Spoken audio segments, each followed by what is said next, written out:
और रबीउल अव्वल का महीना अगर एक तरफ नबी की पैदाइश का महीना है तो दूसरी तरफ नबी की वफात का महीना है। अगर इस्लाम में किसी की पैदाइश की खुशी है तो फिर किसी की मौत का गम भी होना चाहिए, लेकिन इस्लाम इन सब फजूलियात से पाक है मेरे प्यारे साथ। और जिसको ये याद है कि रबीउल अव्वल के महीने में अल्लाह के नबी पैदा हुए, उसको ये भी याद होना चाहिए कि इसी महीने में अल्लाह के नबी का इंतकाल भी हुआ। अच्छा, आपको ये पता है रबीउल अव्वल के पहले कौन सा महीना आता है? आप लोग बताइए कौन सा महीना आता है रबीउल अव्वल के पहले? मालूम है? जनवरी, फरवरी, मार्च, अप्रैल सबको आता है। इस्लामी कैलेंडर के 12 महीनों का नाम भी हमें और आपको नहीं पता। वज़ा में तुम हो नसारा तो तमद्दुन में हुनूद, ये मुसलमान है जिन्हें देख के शर्माए। आज के मुसलमान को इस्लामी 12 महीनों के नाम भी नहीं पता। अगर पूछा जाए कि इस्लामी कैलेंडर का पहला महीना कौन है तो बहुत सारे लोग ये भी नहीं बता पाएंगे पहला महीना कौन सा। रबीउल अव्वल के पहले महीना कौन सा आता है? सफर का। सफर की आखिरी तारीख थी, 28 या 29 तारीख थी। एक अंसारी साहबी के जनाजे में अल्लाह के नबी गए हुए थे। जनाजे से आप लौट रहे थे, आपके सर में शदीद दर्द शुरू हुआ। आप जब घर पर तशरीफ लाए, आपने अम्मा आयशा से फरमाया, आयशा वारासा हूं, मेरे सर में बहुत तेज दर्द हो रहा है। अम्मा आयशा ने फरमाया, अय अल्लाह के नबी, आज तो मेरे सर में भी बहुत ज्यादा दर्द हो रहा है। आपने फरमाया, आयशा लौ मुत्ती क़ब्ली लगसलतुकी व कफ़नतुकी। अय आयशा, चलो एक वादा तुमसे करता हूं, अगर तुम्हारी मौत मुझसे पहले हो गई, तुम दुनिया से मुझसे पहले चली गई, तुम्हारा इंतकाल हो गया, तो अय आयशा मैं तुम्हें गुस्ल दूंगा और मैं तुम्हें कफनाऊंगा। मैं अपने हाथों से तुम्हें गुस्ल दूंगा और अपने हाथों से कफनाऊंगा। अम्मा आयशा ने फरमाया, अय अल्लाह के नबी, आप तो यही चाहते हैं मैं मर जाऊं और आप मेरी जगह कोई सौतन ले आए और मेरे घर में किसी दूसरी औरत को ला करके बसाएं। आपने अम्मा आयशा के साथ हंसी मजाक भी किया, लेकिन मेरे प्यारे साथियों, यही दिन था जिस दिन से अल्लाह के नबी की बीमारी का आगाज हुआ, आपके मर्जुल मौत का आगाज हुआ। और इस बीमारी के अंदर आप 13-14 दिन तक मुब्तला रहे और 12 रबीउल अव्वल को आपका इंतकाल हुआ। 13-14 दिन तक आप बीमार थे। बीमारी बढ़ने लगी। उसी बीमारी के आलम में मदीना से 10 किलोमीटर दूर शुहदाए उहद का कब्रिस्तान है। अल्लाह के नबी मदीना से 10 किलोमीटर दूर शुहदाए उहद के कब्रिस्तान पर जाते हैं और वहां खड़े होकर के उनके लिए दुआ करते हैं, या एक रिवायत के मुताबिक वहां खड़े होकर के जनाजे की नमाज पढ़ते हैं। 8 साल के बाद जंग उहद हुई है, सन 2 हिजरी में। अल्लाह के नबी 8 साल के बाद जाकर के शुहदाए उहद के लिए दुआए मग़फ़िरत करते हैं या जनाजे की नमाज पढ़ाते हैं। हदीस के अल्फाज हैं, अल्लाह के नबी ऐसा क्यों करते हैं? क्योंकि अल्लाह के नबी शुहदाए उहद से अलविदा कह रहे थे और उनको ये बताने की कोशिश कर रहे थे कि ए उहद में शहीद होने वाले मेरे सहाबा, मैं जल्द ही तुम्हारे पास आने वाला हूं, मैं भी अल्लाह के पास आने वाला हूं। एक दिन आप उसी बीमारी के आलम में बकी के कब्रिस्तान में जाते हैं और बकी के कब्रिस्तान में खड़े होकर के मग़फ़िरत की दुआ करते हैं। उसके बाद आप मस्जिद में आते हैं और मिंबर पर खड़े होते हैं और खुतबा देते हैं और खुतबे में फरमाते हैं, इन्नी बैना यदीकुम फरतुन व अना अलैकुम शहीदुन। हो लोगो, मैं तुम सबसे आगे जाने वाला हूँ और मैं क़यामत के दिन तुम्हारे बारे में गवाही देने वाला हूँ और तुमसे मुलाकात हौज़े कौसर पर होगी और मैं यहाँ से अपने हौज़े कौसर को देख रहा हूँ। हो लोगो, मुझे ये डर नहीं है कि तुम मेरे बाद शिर्क करने लगोगे, मुझे डर है तो इस बात का डर है कि कहीं तुम दुनिया के फितने में न पड़ जाओ, कहीं दुनिया की रंगीनियों में न खो जाओ। बुध का दिन आया, वफात से 5 दिन पहले सोमवार को इंतकाल हुआ। सोमवार के पहले इतवार, इतवार के पहले शनीचर, शनीचर के पहले जुमा और जुमा के पहले जुमेरात और जुमेरात के पहले बुध का दिन है। बुध का दिन आता है। अल्लाह के नबी अपने सहाबा से कहते हैं कमजोरी महसूस हो रही है, कहते हैं 7 अलग अलग कुएं का पानी लाओ। 7 अलग अलग कुएं का पानी लाया गया। अल्लाह के नबी ने गुस्ल किया। गुस्ल करने के बाद आपने अपने सर के ऊपर पट्टी बांधी और मस्जिद में तशरीफ लाए और ज़ोहर की नमाज आपने पढ़ाई। ज़ोहर की नमाज पढ़ाने के बाद आपने खुतबा दिया और उस खुतबे में आपने फरमाया इन्नल्लाह खय्यरा अब्दन बैना यख्तार मा इंदहु व बैना ज़हरति दुनिया। अल्लाह ताला ने अपने एक बंदे को ये ऑप्शन दिया, ये चॉइस दी कि चाहो तो दुनिया की जीनत को ले लो, दुनिया की दौलत को ले लो, दुनिया की कुछ जिंदगी ले लो, और चाहो तो मेरे पास आ जाओ। अल्लाह के उस बंदे ने अल्लाह के पास जाने को पसंद किया और अल्लाह का वो बंदा अल्लाह के पास जाने के लिए तैयार हो गया। अभी नबी ने इतना ही कहा था, सहाबा का मजमा बैठा हुआ है, अबू बकर सिद्दीक भी बैठे और अबू बकर सिद्दीक की आंखों से आंसू बह रहे हैं और अबू बकर सिद्दीक कहते हैं फदैना कभी आबाइना व उम्महातिना, ऐ अल्लाह के नबी हमारे माँ बाप आपके ऊपर कुर्बान, हमारे माँ बाप आपके ऊपर कुर्बान। सहाबा हैरान है कि ये अबू बकर रो क्यों रहे हैं, अबू बकर की आंखों से आंसू क्यों बह रहे हैं और अबू बकर बार बार ये क्यों कह रहे हैं कि ऐ अल्लाह के नबी हमारे माँ बाप आपके ऊपर कुर्बान हो।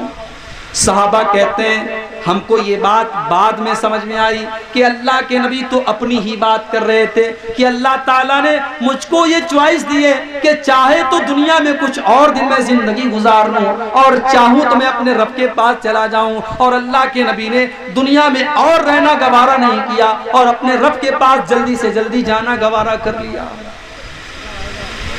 अल्लाह के नबी ने अपने रब के पास जाना गवारा कर। आप चाहते हो तो दुनिया की कुछ और जिंदगी आपको मिल सकती थी, मगर आपने दुनिया की जिंदगी को पसंद नहीं किया, आपने अपने रब के पास जाना गवारा।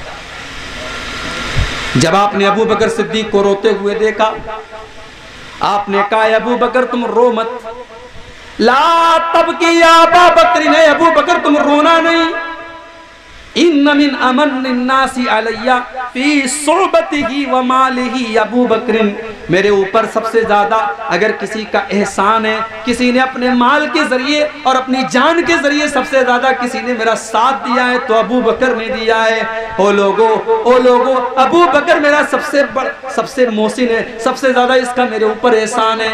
अगर मैं दुनिया में किसी को अपना खलील बनाता तो अबू बकर को बनाता, लेकिन इस्लाम की जो मोहब्बत है और इस्लाम का जो भाईचारा है वही काफी है। मेरा खलील तो सिर्फ और सिर्फ अल्लाह ताला है। अगर मैं दुनिया में किसी को खलील बनाता तो अबू बकर को बनाता।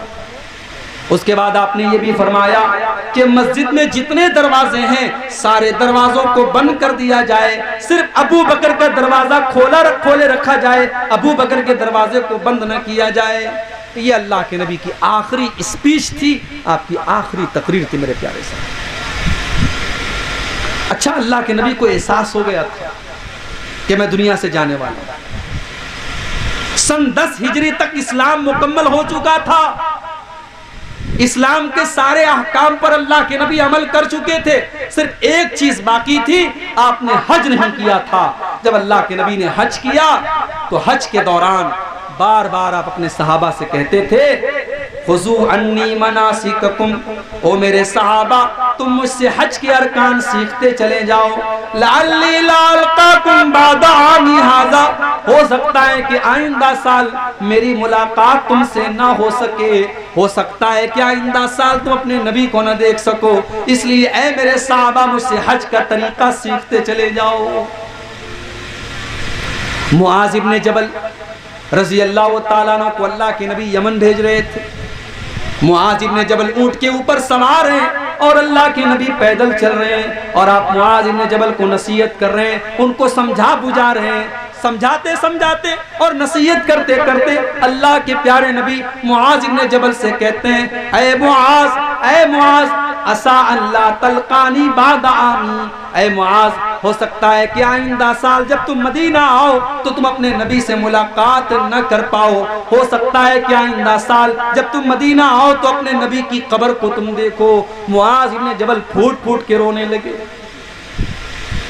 मुआज इब्न जबल रोने लगे अपने नबी की जुदाई के बारे में सोचकर कि मुझे अपने नबी से जुदा होना पड़ेगा। हजरत मुआज इब्न जबल की आंखों से आंसू आ गए। जुमेरात का दिन आया, वफात से 4 दिन पहले जुमेरात का दिन आया।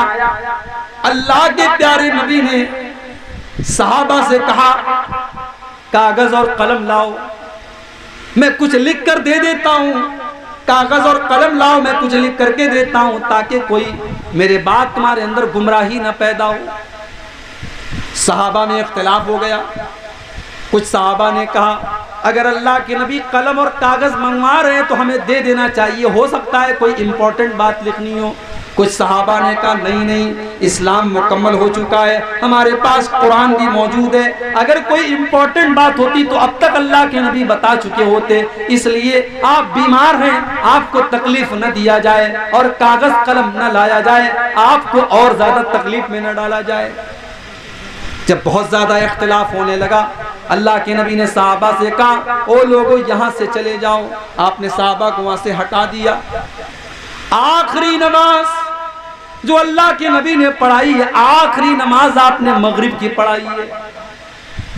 इशा की नमाज का टाइम आया, हजरत बिलाल ने अजान दे दी। अजान देने के बाद आए और कहने लगे, ऐ अल्लाह के नबी नमाज का टाइम हो चुका है, चल करके नमाज पढ़ाइए। अल्लाह के नबी बहुत कमजोरी महसूस कर रहे थे। आपने कहा, बिलाल मैं जब तक गुस्ल नहीं कर लूंगा, मैं नहा नहीं लूंगा, मैं नहीं आ सकता, कमजोरी है मेरे अंदर। आपने पानी मंगाया, एक टब के अंदर पानी लाया गया। अल्लाह के नबी ने गुस्ल किया और गुस्ल करने के बाद आप जब उठ करके खड़े होने लगे, हदीस के अल्फाज हैं, आप बेहोश हो करके गिर पड़े। होश आया तो पहला सवाल ये किया, अस्सल्लन्नास, क्या लोगों ने नमाज पढ़ ली है? नहीं है अल्लाह के नबी, अभी किसी ने नमाज नहीं पढ़ी है, लोग आपका इंतजार कर रहे हैं, लोग इंतजार में कि आप आए तो नमाज पढ़ी जाए। आपने फिर से गुस्ल किया, तीन मरतबा आपने गुस्ल किया, लेकिन तीनों मरतबा आपको चक्कर आ गया और बेहोश होकर के आप गिर पड़े। जब आपने देख लिया मेरे अंदर मस्जिद में जाने की ताकत नहीं है, मेरे अंदर नमाज पढ़ाने की ताकत नहीं है, आपने फरमाया, ओ लोगों जाओ अबू बकर से कहो, अबू बकर से कहो वो मेरी जगह नमाज पढ़ाए। अम्मा आयशा कहती हैं, मैं डर गई, मैं सोचने लगी अगर अल्लाह के नबी की जगह मेरे बाप मसल्ले पर खड़े होंगे और अल्लाह के नबी को कुछ हो गया तो हो सकता है कि लोग मेरे बाप पर उंगली उठाएं कि इसने नबी की जिंदगी में नबी के मौजूदगी में नमाज पढ़ाई थी। तो मैंने बहाना करने की कोशिश की, मैंने कहा अल्लाह के नबी मेरे बाप से नमाज न पढ़वाइए, मेरे वालिद बड़े कमजोर दिल के हैं, मेरे वालिद हो सकता है कि नमाज में रो पड़े और अल्फाज उनकी जुबान से न निकले, अय अल्लाह के नबी किसी और को इमाम बना दीजिए। अल्लाह के प्यारे नबी ने फरमाया, ऐ आयशा या बल्लाहु वल मोमिनूना इल्ला अबा बकरिन, अल्लाह ताला को और ईमान वालों को अबू बकर के अलावा कोई मंजूर ही नहीं है, नमाज अगर पढ़ाएंगे तो अबू बकर पढ़ाएंगे। अल्लाह के नबी की जिंदगी में 17 टाइम की नमाजें हजरत अबू बकर सिद्दीक ने पढ़ाई। जुमेरात के दिन इशा की नमाज से लेकर के फजर की, सोमवार के दिन फजर की नमाज तक 17 टाइम की नमाजें हजरत अबू बकर सिद्दीक ने अल्लाह के प्यारे नबी की जिंदगी में पढ़ाई है। मेरे प्यारे साहब, जुमा का दिन आया, अल्लाह के नबी कमजोर है, मस्जिद में आने की ताकत नहीं है। शनीचर का दिन आया, अल्लाह के नबी ने अम्मा आयशा से कहा, आयशा मेरे पास एक सोने की डली थी, जरा देखो क्या वो सोने की डली मेरे पास है। अम्मा आयशा ने तलाश किया तो सोने की डली मिल गई। अल्लाह के नबी ने कहा, अरे आयशा, मैं अपने रब से इस हाल में नहीं मिलना चाहता कि मेरे घर में सोना रखा हो। जाओ इस सोने को अल्लाह की राह में खर्च कर दो, इस सोने को गरीबों को दे दो, फकीरों को दे दो। हजरत आयशा ने उस सोने की डली को अल्लाह की राह में सदका कर दिया। कमजोर है आप, मरजुल मौत में है आप, मगर फिक्र है कि मेरे घर में सोना चांदी नहीं होना चाहिए। सलाम उस पर जो उम्मत के लिए रातों को रोता था, सलाम उस पर जो फर्शे खाक पर जाड़े में सोता था, सलाम उस पर के टूटा बोरिया जिसका बिछौना था, सलाम उस पर के जिसके घर में चांदी थी न सोना था। ओ लोगों, ओ नबी से मोहब्बत कदम भरने वालों, ओ नबी को चाहने वालों, तुम तो दुनिया की दौलत के पीछे भागे चले जा रहे हो। तुम्हारे नबी ने तो दुनिया की दौलत से अपना कोई ताल्लुक नहीं जोड़ा। तुम्हारे नबी ने अपने आखिरी टाइम में अपने घर में रखे हुए सोने को अल्लाह की राह में सदका कर दिया, और जब तक वो सोना सदका नहीं कर दिया तब तक अल्लाह के नबी को चैन नहीं मिला। उसी बीमारी के आलम में जब आप महसूस कर रहे थे मेरा आखिरी टाइम है, बार बार चादर को ओढ़ रहे थे, फेंक रहे थे, ओढ़ रहे थे, फेंक रहे थे, उसी बेकरारी के आलम में, उसी बेचैनी के आलम में आपने फरमाया, लानल्लाहुल यहूद वन नसारा इत्तखज़ू कुबूर अंबियाइहिम मसाजिद। अल्लाह की लानत हो यहूदियों के ऊपर और अल्लाह की लानत हो ईसाइयों के ऊपर। उन्होंने अपने नबियों की कब्रों पर मस्जिद बना ली, उन्होंने मस्जिद पर कब्र बना ली। न कब्र पर मस्जिद बनाना जायज़ है, न मस्जिद पर कब्र बनाना जायज़। इस्लाम के अंदर कब्र और मस्जिद को अलग अलग रखा गया है। ना तो आप मस्जिद के ऊपर कब्र बना सकते हैं, न कब्र के ऊपर मस्जिद बना सकते हैं।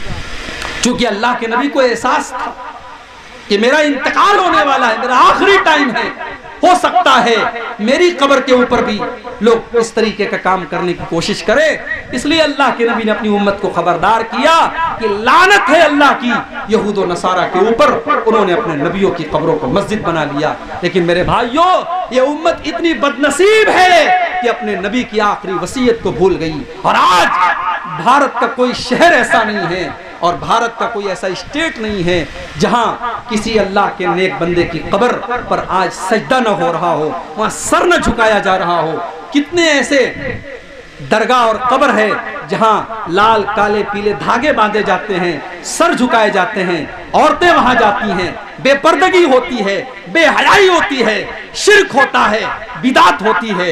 मेरे प्यारे साथियों, इस उम्मत ने अपने नबी की आखिरी वसीयत का ख्याल भी नहीं रखा। और आगे बढ़िए, इतवार का दिन आया, इंतकाल से एक दिन पहले। आज भी अल्लाह के नबी की तबीयत बहुत खराब है, कमजोरी से आप उठ भी नहीं पा रहे, मस्जिद में जा नहीं पा रहे, अपने बिस्तर पर लेटे हुए हैं आप। आपकी जुबान, आपके होंठ हिलने की, ऐसा लगा कि आपके होंठ हिल रहे हैं, आपकी जुबान चल रही है। उम्मे हबीबा कहती है, मैंने कान लगा करके सुना कि देखूं अल्लाह के नबी क्या कह रहे हैं, आखिरी टाइम है, अल्लाह के नबी क्या फरमा रहे हैं। कहती है, जब मैंने कान लगा के सुना तो अल्लाह के नबी कह रहे थे, अस्सलाता अस्सलाता व मा मलकत ईमानुकुम। हो लोगो, तुम नमाज की पाबंदी करो, हो लोगो तुम नमाज का ख्याल करो, हो लोगो तुम नमाज को बर्बाद ना करो। आखिरी टाइम में अल्लाह के नबी को नमाज की फिक्र। आज उम्मत को नबी से इतना प्यार है और नबी से इतनी मोहब्बत है कि नबी के नाम पर सड़कों को जाम किया जा रहा है और ढोल ताशे बजाए जा रहे हैं। लेकिन नमाज, पांचों टाइम की नमाज में आप मस्जिद में जाके देख लें, फजर की नमाज में कितने लोग रहते हैं। आप अपने मोहल्ले की मस्जिद में देख लें, अपने गांव की मस्जिद में देख लें। मेरे प्यारे साथियों, अल्लाह के नबी की आखिरी वसीयत थी नमाज के बारे में, लेकिन उम्मत को आज नमाज का होश नहीं। और हम कहते हैं कि साहब हिंदुस्तान में ये हो रहा है, वो हो रहा है, और फला की सरकार है, और फला की सरकार है, और फला जुल्म कर रहा है, और फला जुल्म कर रहा है। अम्मा आयशा फरमाती है कि अल्लाह के नबी के ऊपर जब भी कोई परेशानी आती थी, अल्लाह के नबी नमाज में खड़े हो जाते थे। जंग के मैदान में भी आपने नमाज पढ़ी है, नमाज आपने कभी नहीं छोड़ी है।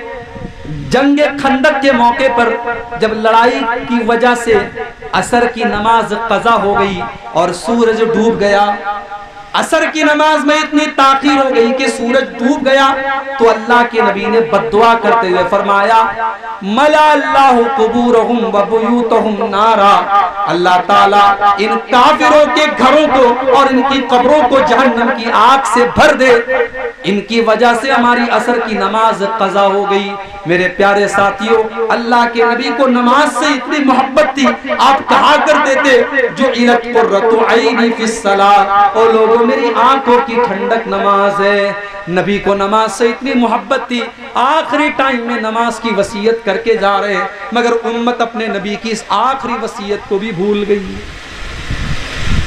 और क्या फरमाया आपने, वमा मलकत ईमानुकुम, और ऐ लोगों अपने गुलाम और लौंडियों का ख्याल रखना। उस जमाने में समाज का कमजोर तबका था गुलाम और लौंडी, उसको बहुत दबाया जाता था, बहुत कुचला जाता था। अल्लाह के नबी ने फरमाया, ओ लोगों अपने गुलामों और लौंडियों का ख्याल करना। आज गुलामों का दौर नहीं है, आज लौंडियों का दौर नहीं है, लेकिन आपके घर में अगर नौकर चाकर हैं और आपके अंडर में काम करने वाले मुलाजिम हैं, वर्कर्स हैं, तो वहां पर यह हदीस अप्लाई हो जाएगी और वहां पर इस हदीस को आप सेट कर लीजिए। जो भी आपके अंडर में है, आपके अंडर में काम कर रहा है, कोई मुलाजिम है, कोई नौकर है, यहां तक कि आपके बीवी बच्चे भी इस हदीस के अंदर आ जाएंगे कि वो आपकी जिम्मेदारी है, जिनके आप गार्जियन हैं, आप सरपरस्त हैं, आप उनका ख्याल कीजिए, कल अल्लाह ताला के हिसाब देना पड़ेगा।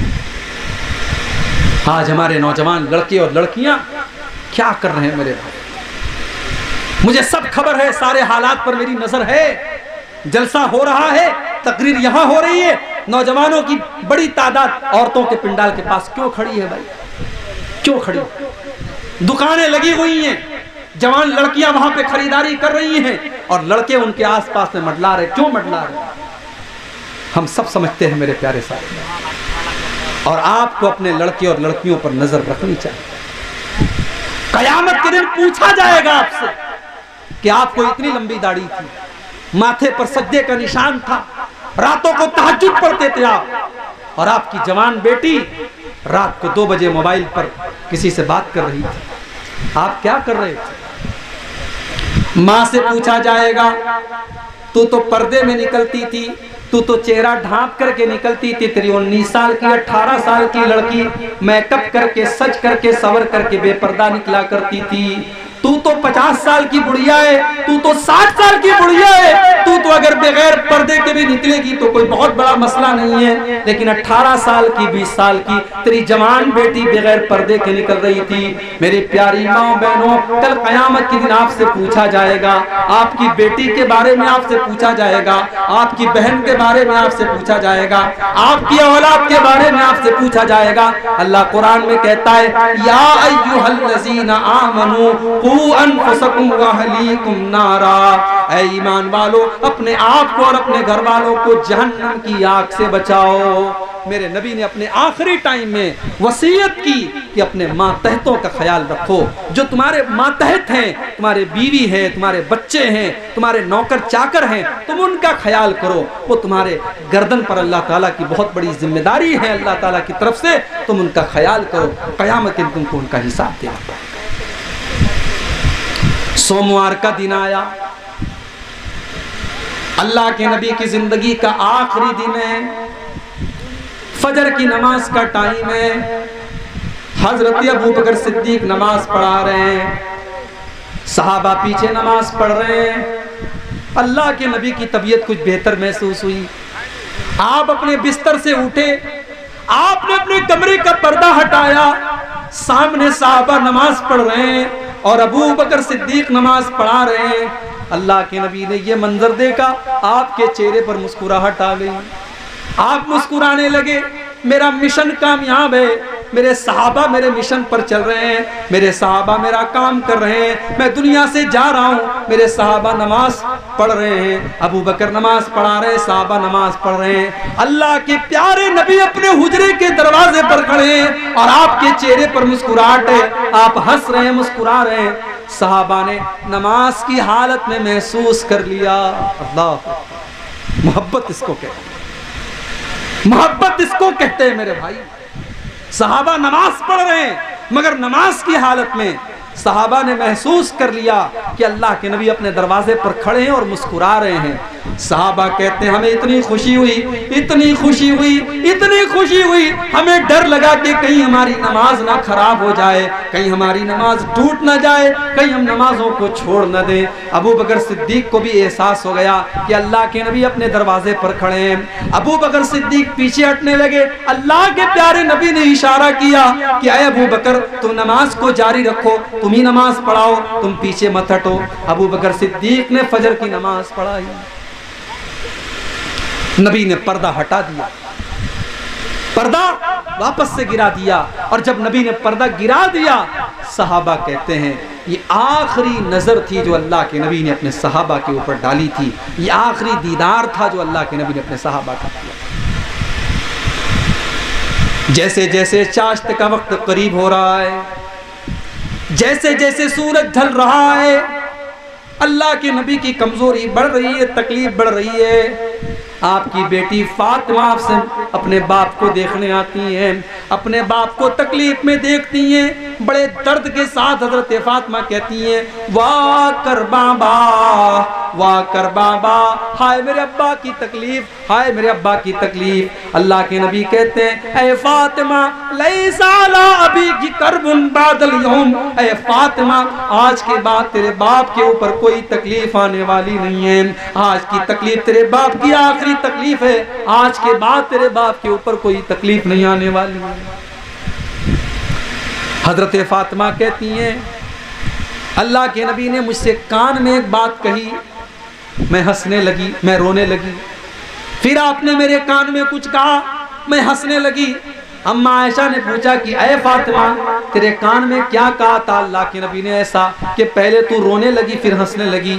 हजरत फातिमा ने कहा मैं नहीं बता सकती, ये मेरे बाप का राज है। जब अल्लाह के नबी का इंतकाल हो गया और आप दुनिया से चले गए तो हजरत आयशा ने पूछा कि बेटी अब तो अल्लाह के नबी का इंतकाल हो चुका है, अब तो बता दे तेरे कान में अल्लाह के नबी ने क्या कहा था।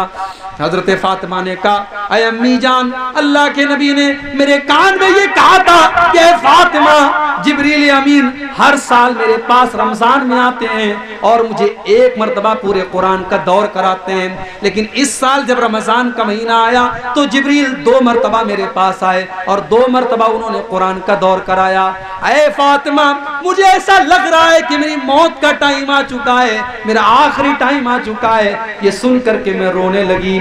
फिर मेरे बाप ने मेरे कान में कहा कि ऐ फातिमा मेरे घर वालों में, मेरे अहले बैत में सबसे पहले मुझसे मुलाकात तुम ही करोगी, और ऐ फातिमा क्या तुम इस पर खुश नहीं हो कि तमाम जन्नती औरतों की सरदार तुमको बना दिया जाए।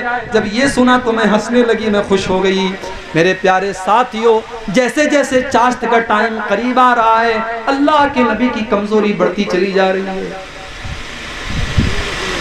हजरत आयशा कहती है कि अल्लाह ताला की ये तौफीक भी थी कि आखिरी टाइम में मेरा लुआब तुहन अल्लाह के नबी के लुआब तुहन के साथ मिल गया, मेरा थूक अल्लाह के नबी के थूक के साथ मिल गया। अम्मा आयशा फरमाती हैं जब अल्लाह के नबी की वफात का दिन था, सोमवार का दिन था, आखिरी दिन था, मेरे भाई अब्दुर्रहमान आते हैं, वो मिसवाक कर रहे थे, वो मिसवाक कर रहे थे। अल्लाह के नबी ने मिसवाक को देखा, आपने इरादा जाहिर किया कि आयशा मैं भी मिसवाक करना चाहता हूँ। अम्मा आयशा फरमाती हैं मैंने अपने भाई से मिसवाक को लिया और अपने दांतों से मैंने मिसवाक को नरम किया, अपने दांतों से मैंने मिसवाक को नरम किया और फिर मैंने वो मिसवाक अल्लाह के नबी के हाथ में दे दी, और अल्लाह के नबी ने इतने अच्छे तरीके से मिसवाक की जैसे सेहत और तंदुरुस्ती की हालत में आप किया करते थे, उसी तरीके से आपने मिसवाक की। इससे उलमा ने एक मसला निकाला है कि अगर इंसान को ये एहसास हो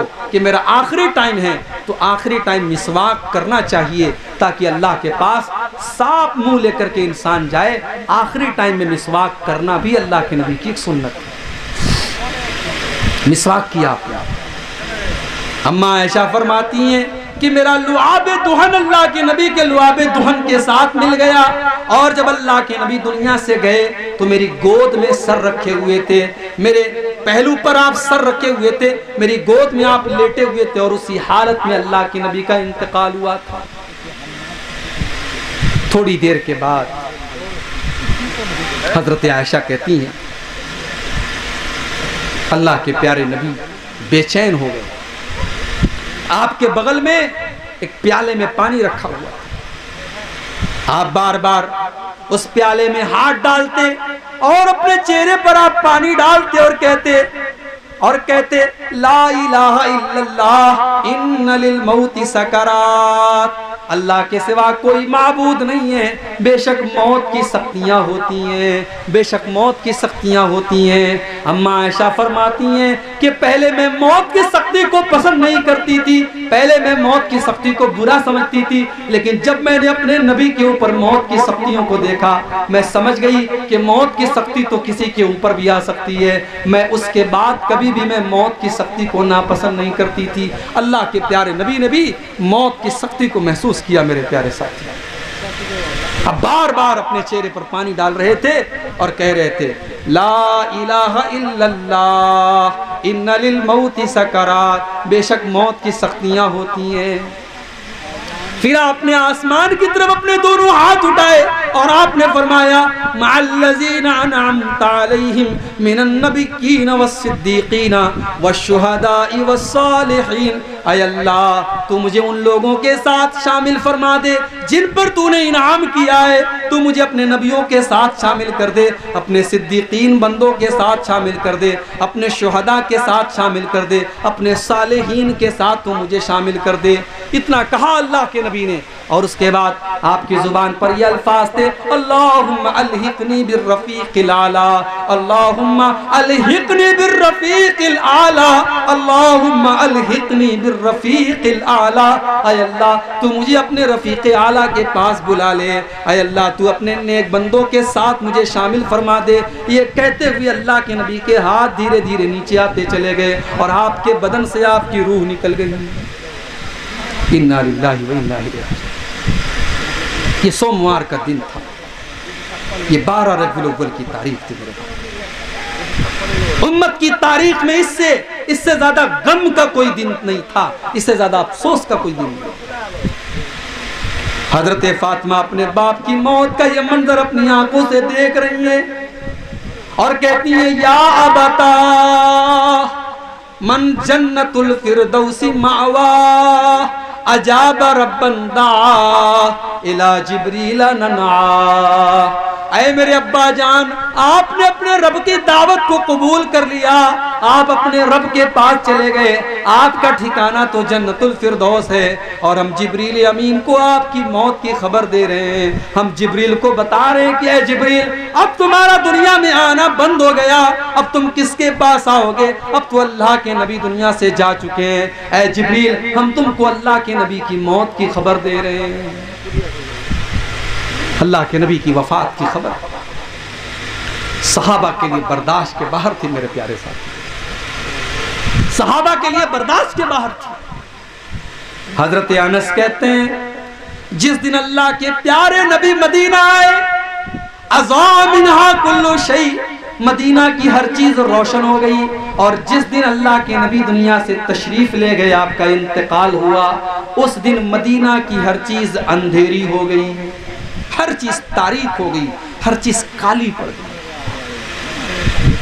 उसी वफात के मौके पर जब अल्लाह के नबी की वफात हुई, हजरत उमर फारूक ने कहा कि ये गलत बात है, अल्लाह के नबी की वफात नहीं हुई है। हजरत उमर ने कहा अल्लाह के नबी तो वापस आएंगे और उन लोगों के हाथ और पैर काट डालेंगे जो ये कहते हैं कि अल्लाह के नबी को मौत आ गई, आपकी वफात हो चुकी है। यानी हजरत उमर का दिमाग ये मानने को तैयार ही नहीं है कि कि अल्लाह के नबी को मौत आ सकती है, आपकी वफात हो सकती है। मगर उस मौके पर अगर किसी ने बहादुरी का सबूत दिया, हिम्मत का सबूत दिया, जुर्अत का सबूत दिया, तो अबू बकर सिद्दीक रज़ी अल्लाह ताला। जब अबू बकर सिद्दीक को पता चला अल्लाह के प्यारे नबी की वफात की खबर मिली, बुखारी के अल्फाज हैं, अबू बकर सिद्दीक आए और आते ही सीधे अम्मा आयशा के कमरे में दाखिल हुए।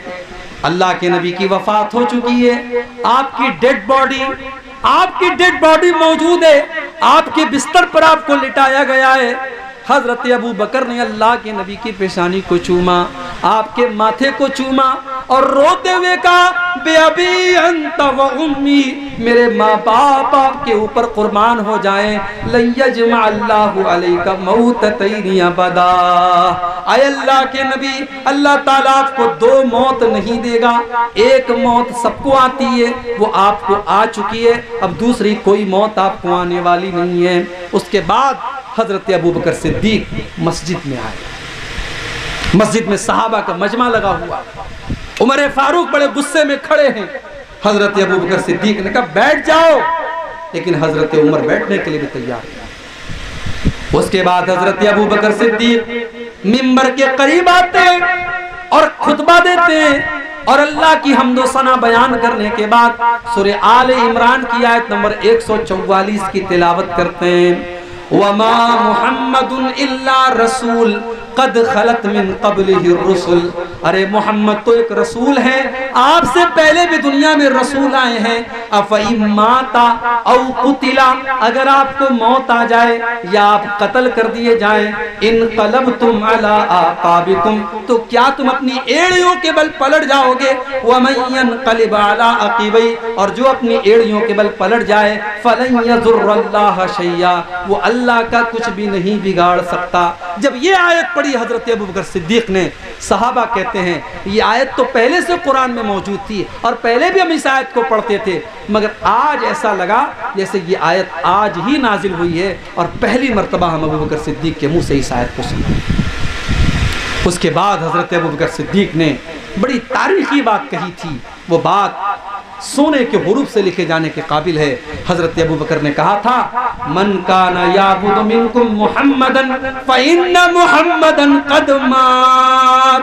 ओ लोगो, जो मोहम्मद की इबादत करता था, जो मोहम्मद को अपना रब मानता था, वो ये सुन ले कि मोहम्मद सल्लल्लाहु अलैहि वसल्लम अल्लाह ताला के पास जा चुके हैं, आपको मौत आ चुकी है। वमन काना याबुदुल्लाह, और जो अल्लाह की इबादत करता है, जो अल्लाह को अपना रब मानता है, फ़इन्नल्लाह हय्युन ला यमूत, तो वो ये कान खोल करके सुन ले कि अल्लाह ताला अकेली ऐसी ज़ात है कि वो जिंदा रहने वाला है, उसको कभी मौत आने वाली नहीं है। जब ये तकरीर की हजरत अबू बकर सिद्दीक ने, हजरत उमर कहते हैं कि मेरे पांव जमीन पर नहीं टिके और मैं जमीन पर बैठ गया और मुझे यकीन हो गया कि अल्लाह के प्यारे नबी दुनिया से जा चुके।